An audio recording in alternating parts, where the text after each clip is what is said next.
La deuxième grande section de ce cours est consacrée au sujet monothéiste, entre Dieu et César, c'est-à-dire bien sûr pris entre son attente du salut et son inscription terrestre dans les conflits et les réalités de ce monde. Le christianisme qui s'est construit à partir du lait de l'Antiquité, ce grand héritage qu'il a à la fois repoussé et qui s'est réapproprié dans les constructions ultérieures du Moyen-Âge, le christianisme va méditer de façon continue sur la double appartenance de l'homme au royaume de Dieu et à la cité terrestre, avec déjà chez le Christ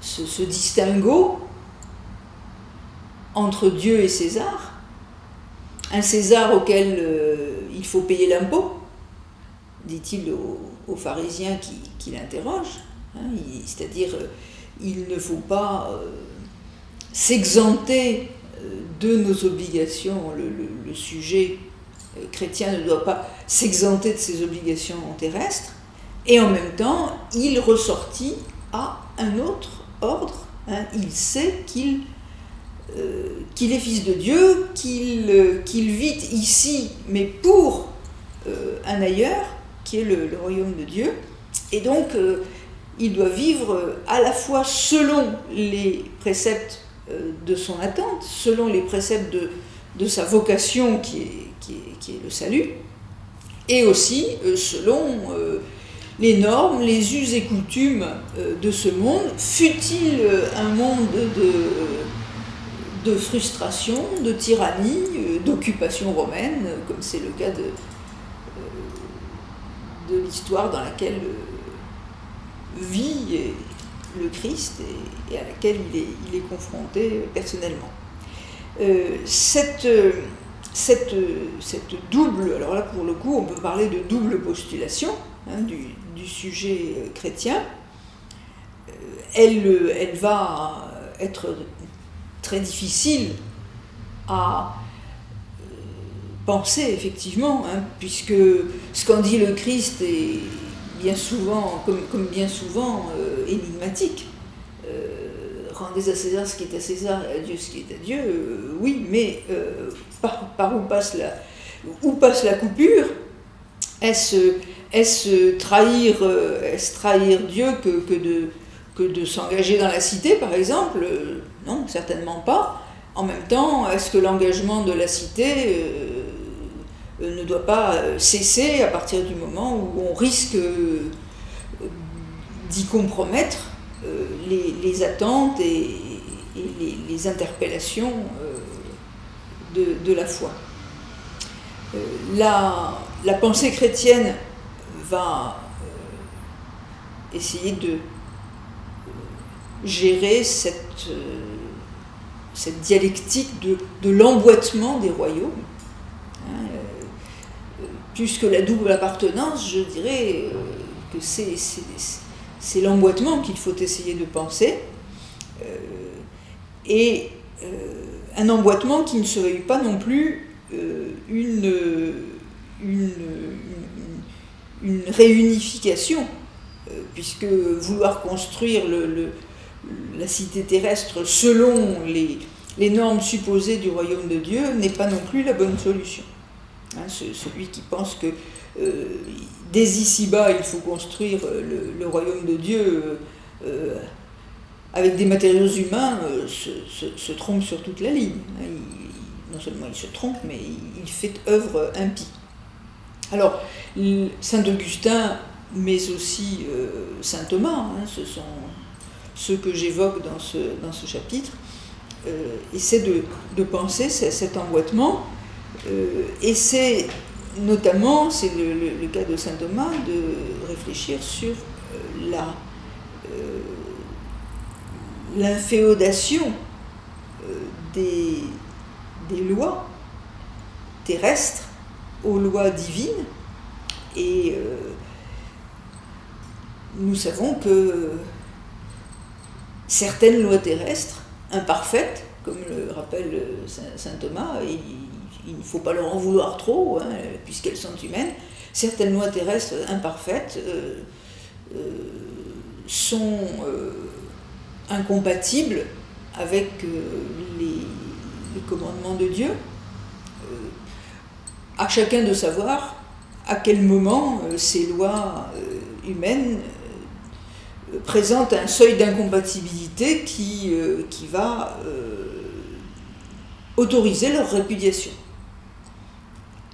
Il y a des lois humaines auxquelles il n'est pas possible d'obéir, et nous savons, l'histoire n'a cessé de nous le rappeler, hein, qu'il y a des situations dans lesquelles obéir aux ordres est incompatible avec l'idée que l'on se fait de l'homme, des commandements de Dieu si l'on est chrétien, mais plus généralement de la dignité de l'homme, et dans ce cas-là, il doit être permis de leur désobéir. Où fixer ce seuil de désobéissance? Ibn Khaldoun nous rappelle que les hommes qui ont la main sur les lois doivent être eux-mêmes soumis à des lois plus grandes qu'eux, qui ne sont pas des lois humaines. Hein, de quelles compétences relèvent-ils donc, puisqu'ils peuvent faire des lois ce qu'ils veulent? Ils ont en main tous les leviers qui leur permettent de les transformer en outils de leur simple caprice. Il faut donc à la fois qu'ils soient pieux, dit-il, et qu'ils soient justes. Parce que s'ils enfreignent la justice, alors ils seront incontrôlables. Hein, il n'y aura aucun moyen humain de leur faire justice à eux. Il y a là une réflexion profonde, me semble-t-il, sur ce que nous appelons peut-être l'éthique. Hein, les lois ne suffisent pas. J'ai terminé cette partie avec une évocation de la pensée réformée, hein, la réforme protestante, Luther et Calvin, qui, entre autres apports à la réflexion sur la cité, ont eux aussi réfléchi sur le rapport que le citoyen ou le sujet peuvent avoir à la loi. Il y a effectivement une injonction d'obéissance sans laquelle aucune cité ne tiendrait debout. Il faut obéir aux lois, il faut obéir aux princes, mais il y a effectivement des limites à cela. Et j'ai voulu regarder d'un peu plus près comment Luther et Calvin se débrouillent pour tenir à la fois les deux fils, hein, la nécessité de libérer la parole et l'action de chacun, faire en sorte que chacun soit juge de sa propre compétence, hein, le sacerdoce universel dont parle Luther, c'est-à-dire l'accès de chacun à l'évaluation de la justice ou de la justesse des principes qui lui sont inculqués, l'accès de tout un chacun à la lecture des Écritures, et puis d'un autre côté la nécessité que la cité ne verse pas dans le chaos, chacun y allant de son point de vue et de son interprétation. Luther et Calvin tâchent d'articuler, hein, le devoir de liberté, le devoir d'autonomie du sujet, et du sujet de foi autant que du sujet raisonnant et agissant, avec le devoir de faire citer. Donc obéir, parfois désobéir, ou obéir quand même, dans les diverses situations historiques, parfois explosives dans le cas de Luther, auxquelles ils peuvent être confrontés, vont d'ailleurs leur fournir des modèles de réflexion et des mises à l'épreuve aussi de la validité de leur pensée. Je passe tout de suite à la troisième grande partie qui est centrale, puisque c'est celle qui est consacrée à l'homme citoyen du contrat social, à ses droits et à ses devoirs. Là aussi, dialectique des droits et des devoirs, dialectique de l'obéissance, parfois de la désobéissance, et toujours de la liberté. Avec l'époque classique, on entre dans une véritable ère de construction du sujet moderne. Ce sujet moderne qui a été peu à peu, dont les traits se sont affinés sous le couteau du sculpteur chrétien, du sculpteur notamment de la réforme protestante, et dont la sécularisation de la société va rendre l'avènement véritablement urgent. La sécularisation de la société constitue un appel puissant à l'avènement d'une figure forte du sujet, qui n'est pas encore le sujet citoyen, mais qui est un sujet faisant acte politique, un sujet faisant acte de légitimation des institutions. Et ça, c'est la grande nouveauté de la théorie du contrat, la légitimité, ce qui fait qu'on doit obéir à la loi, ce qui fait que les institutions sont autre chose que la loi du plus fort, et donc sont dignes d'être consacrées. Eh bien, ça ne tombe pas du ciel. Ça n'est pas... on va s'habituer peu à peu à considérer que c'est ici-bas qu'il faut trouver les clés de la légitimité, de la raison d'être, de la justification aussi de l'ordre du monde et notamment des institutions de la cité. La théorie du contrat va se construire en trois grandes étapes de cette ère classique, prolongée ensuite par l'ère des Lumières. Deux étapes anglaises, Hobbes et Locke, et une étape française, Rousseau. Je précise que nous sommes ici à nouveau dans un registre philosophique. Nous sommes chez des grands auteurs, comme on dit, et le temps de leur diffusion, de leur assimilation idéologique sous forme de programmes d'action politique ou de visions du monde diverses n'est pas encore venu. Là, on est encore dans la phase de construction conceptuelle de cette théorie du contrat social qui est l'œuvre de professionnels de la réflexion philosophique. Sans entrer dans les arcanes, bien sûr, de ces systèmes philosophiques construits respectivement par Hobbes, Locke et Rousseau, je rappellerai que les deux premiers vont insister sur la nécessité pour les hommes de s'entendre pour repousser le spectre d'une confusion et d'un chaos des intérêts. Les intérêts de chacun, les intérêts naturels de chaque créature sont aussi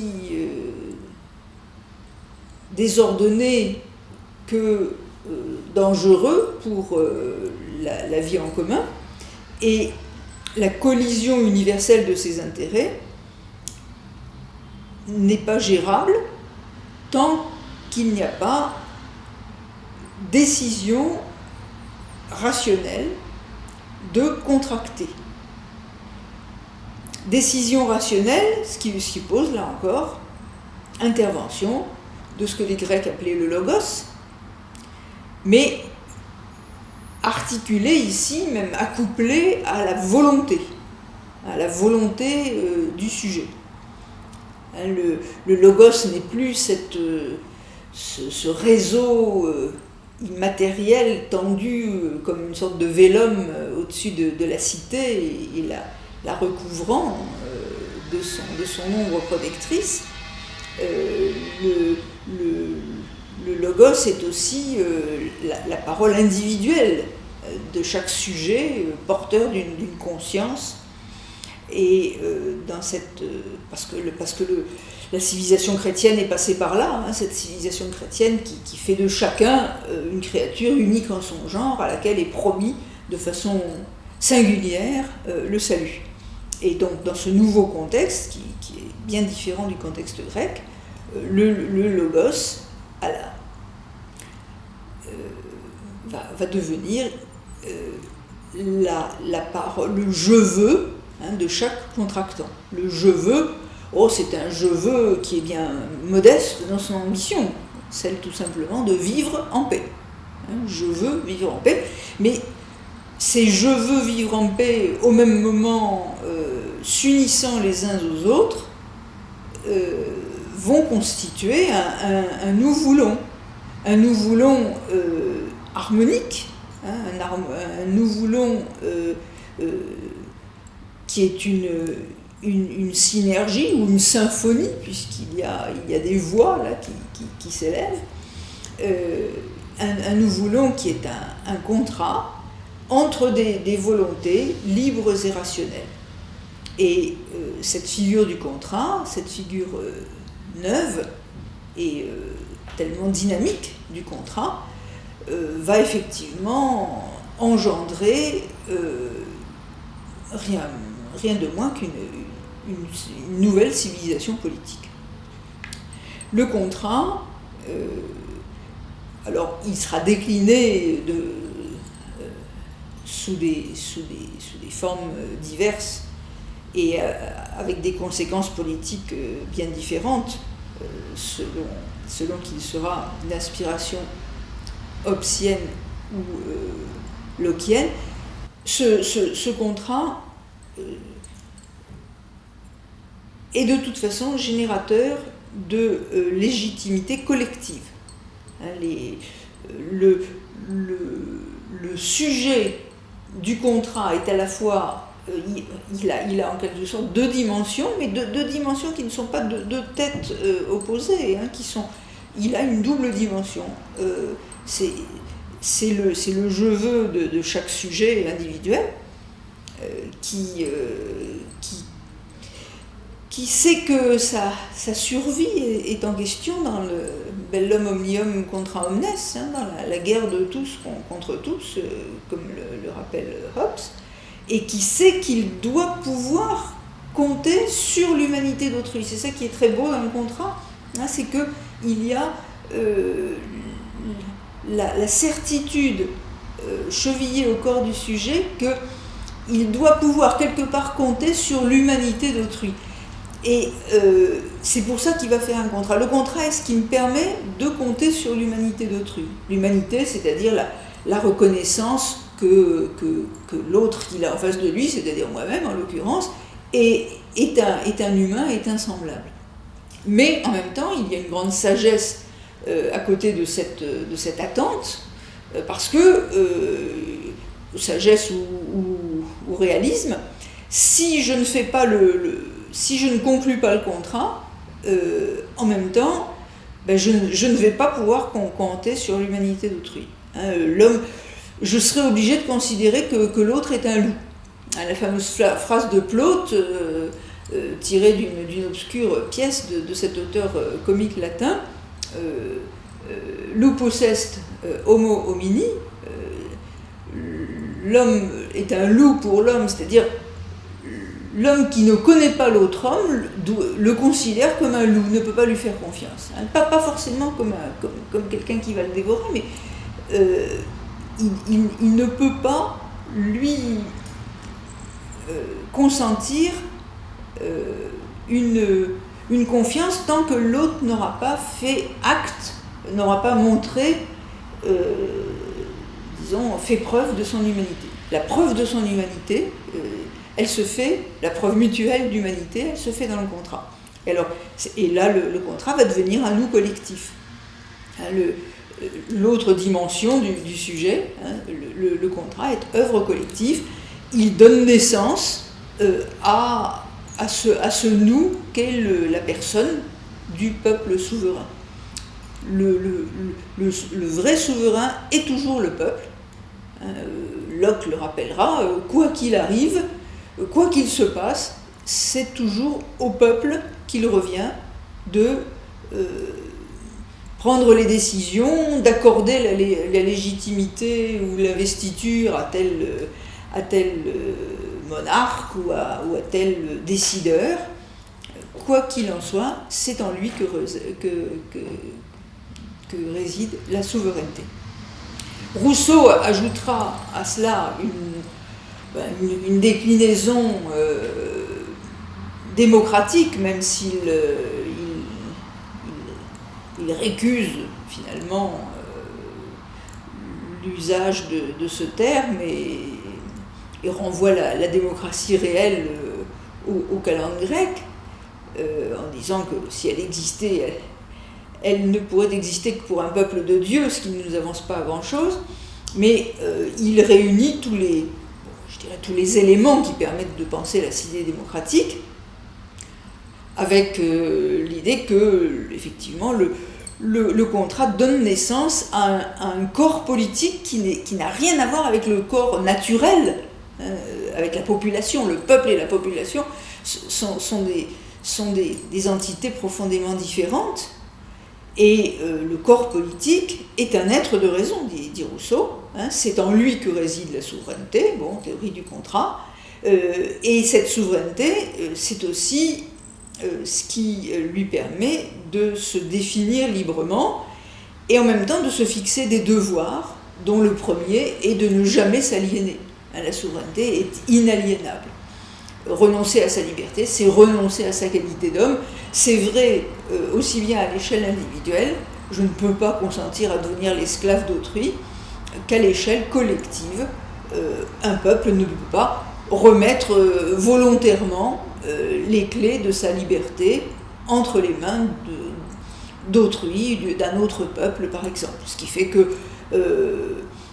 se laisser occuper par un autre peuple par exemple, se laisser occuper par un envahisseur, disqualifie celui qui a consenti à cela, fait de lui un non-sujet politique.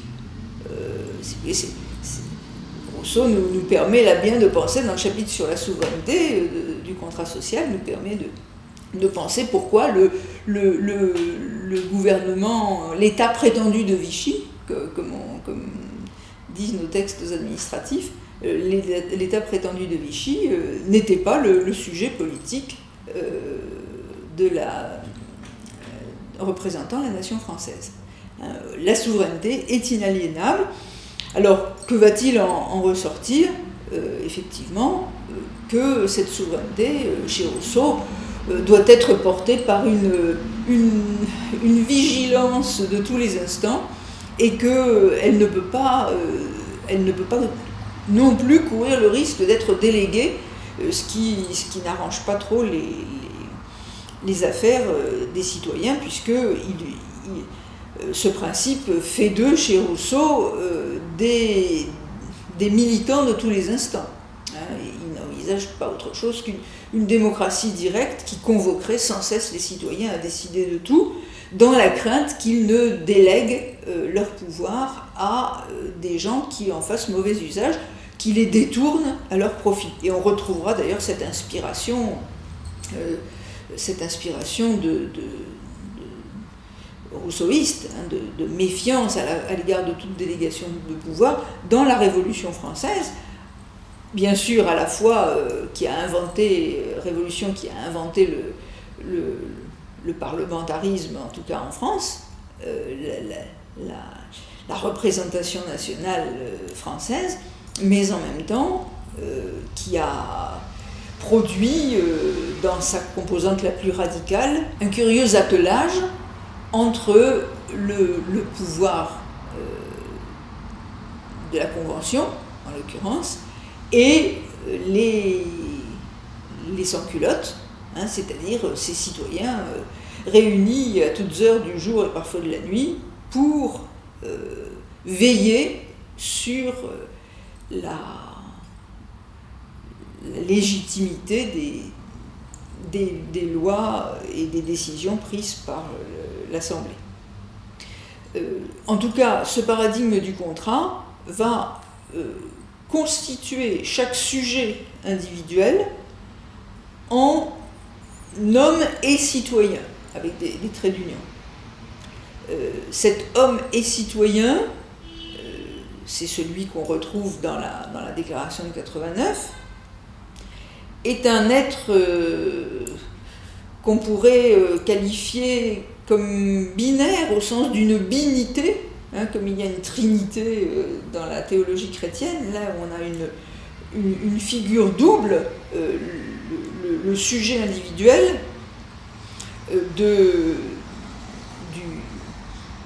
du contrat politique moderne est un sujet en deux personnes, homme et citoyen. Homme parce que doté de droits naturels, imprescriptibles, inaliénables, droits dont il est bien précisé que leur déclinaison est individuelle, liberté, sûreté, propriété, résistance à l'oppression. Donc c'est bien en tant que sujet individuel que chacun de nous possède ses droits. Mais ces droits de l'homme ne sont pas capables de tenir le coup tout seuls s'ils ne sont pas inscrits dans une citoyenneté. C'est-à-dire que, en tant qu'homme, je n'ai pas les outils pour assurer le respect, la réalisation de mes droits. Il me faut aussi être citoyen. Il me faut aussi ressortir à une cité dont toutes les institutions sont faites, c'est écrit à l'article 2 de la Déclaration des droits de l'homme, toutes les institutions, le but de toute association politique est la préservation des droits de l'homme. Donc je suis citoyen, c'est-à-dire j'appartiens à un corps politique qui assure, à travers des institutions, à travers des montages politiques, administratifs divers, la préservation des droits de chacun. Ces droits étant, en leur substance, d'où viennent-ils ? Ils ne viennent pas du ciel. Même si la déclaration est placée sous les auspices de l'être suprême, c'est plutôt pour conférer à tout cela une sacralité incontestable, mais ces droits ne tombent pas du ciel, ils ne sont pas constitués de façon surnaturelle, non, ils sont naturels. Ils sont naturels, ce sont des droits qui touchent à notre humanité même.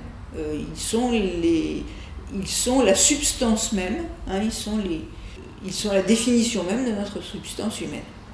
Ces droits seront véritablement réalisés dans l'exercice de la citoyenneté. D'où, d'ailleurs, la nécessité pour ces droits, dans leur exercice, d'être encadré par des devoirs. Il n'y a pas les droits d'un côté, les devoirs de l'autre, puisque les droits ne peuvent être réalisés que dans le cadre de l'exercice de la citoyenneté, dans le cadre de la cité. Comme ce cadre est aussi celui dans lequel nous trouvons des normes et des limites, les droits ça veut dire que les droits ne se réalisent qu'en étant eux-mêmes des devoirs. Autrement dit, ils relèvent de la même normativité que les devoirs institués par la loi. Nous, dans notre usage individuel, nous ne confondons pas les droits et les devoirs. Les devoirs sont des limites et les droits sont au contraire l'exercice de notre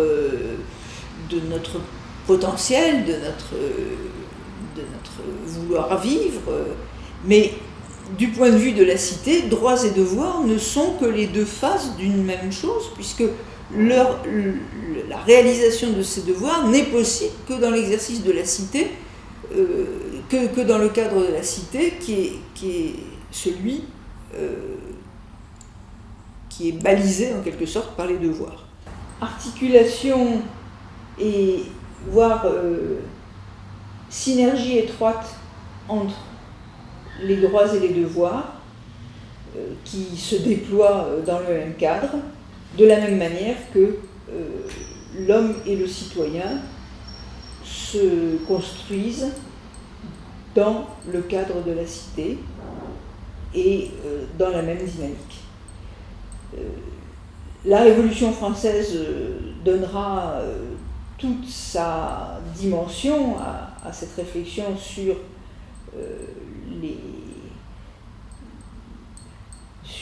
l'étendue des capacités de l'homme et du citoyen, avec notamment une interrogation sur la justice et sur la capacité de la cité comme ensemble institutionnel à travailler réellement au service du bien commun. L'interrogation qui taraude les révolutionnaires depuis finalement les premiers pas de l'Assemblée constituante en 1789, pendant l'été 1789, jusqu'aux tensions extrêmes du gouvernement révolutionnaire de l'an 2, eh bien, c'est cette interrogation sur ce qu'est le bien commun. Qu'est-ce que travailler au bien commun? Dans la mesure où les factions, comme dira Robespierre, ou tout simplement les familles politiques ou les intérêts divers se font une représentation bien différente de ce bien commun, comment fédérer tout cela pour travailler réellement au bien commun? Comment est-il possible de travailler démocratiquement au bien commun alors que des voix si différentes s'élèvent, prétendant chacune avoir ses solutions? Et il y a là une interrogation qui, d'ailleurs, traverse l'histoire de la démocratie, mais je pense que les révolutionnaires français découvrent de manière dramatique, avec dans l'urgence ou dans les multiples urgences qui sont les leurs, confrontés au spectre du chaos politique, de l'effondrement socio-économique et de la guerre, ne l'oublions pas. Et je crois que les diverses réponses qui sont données dans leur incohérence même nous montrent combien nous qui nous gargarisons parfois un peu facilement de la démocratie, combien il est difficile au contraire d'adopter une position, de trouver une position respectueuse de cette pluralité d'attentes.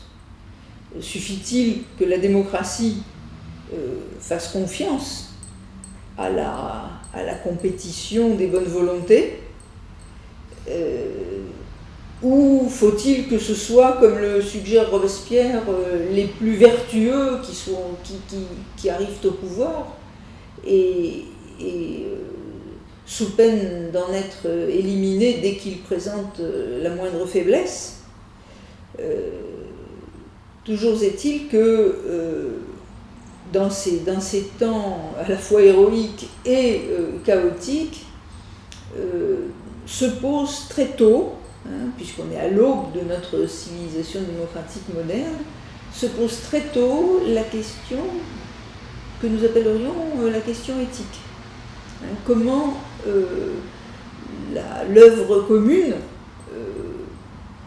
au service de la cité peut-elle trouver son équilibre éthique? Comment peut-on être sûr que c'est toujours la justice qui est poursuivie, ou que c'est bien la justice et non pas son fantôme ou son prétexte qui sert à exercer le pouvoir? La dernière partie de cette réflexion, de cette remontée aux sources des figures du sujet et de la citoyenneté, concerne les critiques qui ont été adressées par un 19e siècle réflexif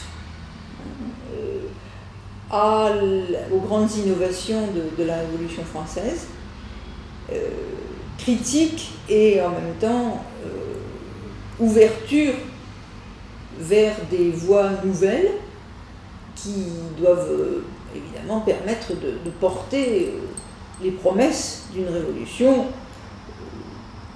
dont le moins qu'on puisse dire, c'est qu'elle n'a pas pu finaliser vraiment toutes les espérances qui avaient été mises en elle. Et j'ai voulu, dans une partie consacrée à la liberté des modernes et au sacre de l'individu, montrer comment des penseurs d'obédience et de familles très différentes vont pointer le grand danger finalement de cette civilisation du sujet citoyen, à savoir d'être trop favorable aux dérives de l'individualisme. Que ce soit Benjamin Constant, faisant de l'indépendance politique le premier besoin des modernes, que ce soit Tocqueville, soulignant que l'individualité connaît dans les siècles d'égalité une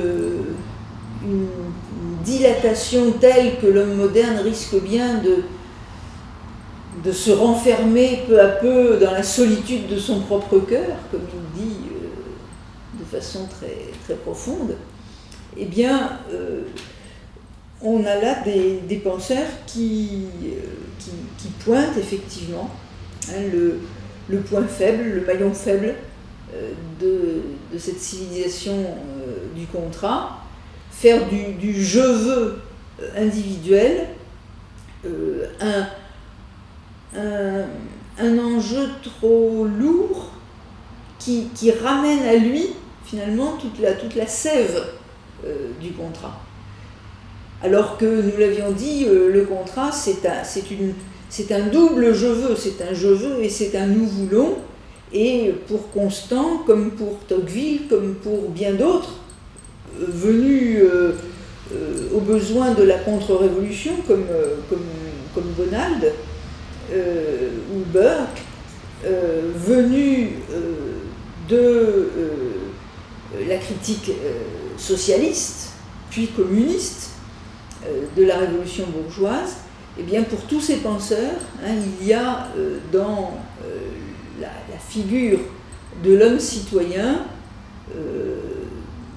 un filigrane terrible, une autre figure qui apparaît en filigrane et qui est une figure terrible, celle de l'homme égoïste, comme dira Marx. Cette figure de l'homme égoïste, ou du moi retiré tout entier dans la solitude de son propre cœur, je viens de le citer, c'est Tocqueville, ou dans cet assaut des petites volontés jalouses, comme dit Bonald, ou dans ce fourmillement désordonné des ambitions décrites par Balzac. Il n'y a plus de famille, il n'y a plus que des individus, dit-il. Ces individus aux ambitions qui pullulent et qui finalement ont bien du mal, malgré toutes les attentes du contrat, à faire citer.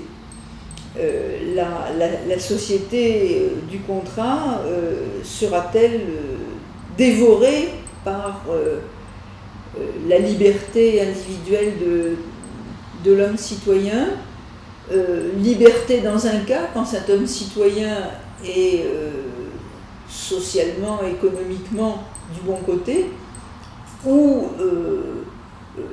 dévoré aussi par le non-sens et la nullité d'application quand cet homme citoyen est totalement démuni et bien incapable de faire usage de ses droits, autant que de respecter ses devoirs d'ailleurs. C'est là, sans doute, que le XIXe siècle nous montre les limites d'une société du contrat définie par la seule volonté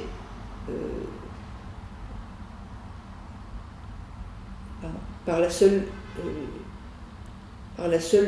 volonté libre et rationnelle du sujet individuel.